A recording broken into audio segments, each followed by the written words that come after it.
মানে মই ভাবো যে আমি বিৰোধীয়ে যদি ঐক্যবদ্ধভাৱে জুবিনদাৰ কেছটো ধৰিলোহেঁতেন তেতিয়াহ'লে নিশ্চিতভাৱে চৰকাৰখন মানে একদম বিপদত পৰিলেহেঁতেন আৰু চৰকাৰ উৰি গ'লহেঁতেন।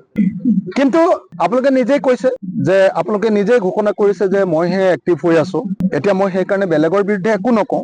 কিন্তু মই এতিয়াও বিশ্বাস কৰোঁ যে আজিৰ দিনটোতো যদি ঐক্যবদ্ধ বিৰোধীয়ে জুবিন গাৰ্গৰ মৃত্যুৰ কেছটো আগুৱাই লৈ যায়, ইয়াক গণ আন্দোলনৰ পৰ্যায়লৈ আগবঢ়াই লৈ যাব পাৰে, তেতিয়াহ'লে এই চৰকাৰে প্ৰকৃত অৰ্থত ন্যায় দিবলৈ বাধ্য হ'ব।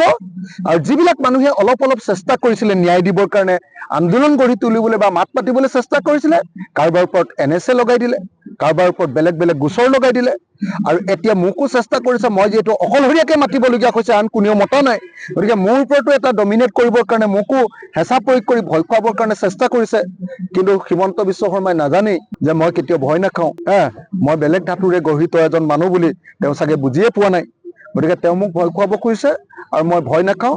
আৰু যেতিয়া মোৰ নিয়মটোৱে হ'ল, মোক যেতিয়া ভালকে ক'ব মই খুব ঠাণ্ডা ভদ্ৰ হৈ কামটো কৰোঁ, আৰু যেতিয়া মোক দম দিব খোজে তেতিয়া মই আৰু পাগলা মূৰ্তি লওঁ, তেতিয়া আৰু মই দৃঢ়তাৰে অধিক দৃঢ়তাৰে সৈতে কাম কৰোঁ, আৰু পৃথিৱীৰ কোনেও মোক আৰু কেতিয়াও ৰাখি থ'ব নোৱাৰে। যিকোনো খবৰৰ বাবে যোগাযোগ কৰক 7099017330 লগতে 7099017110 নম্বৰত।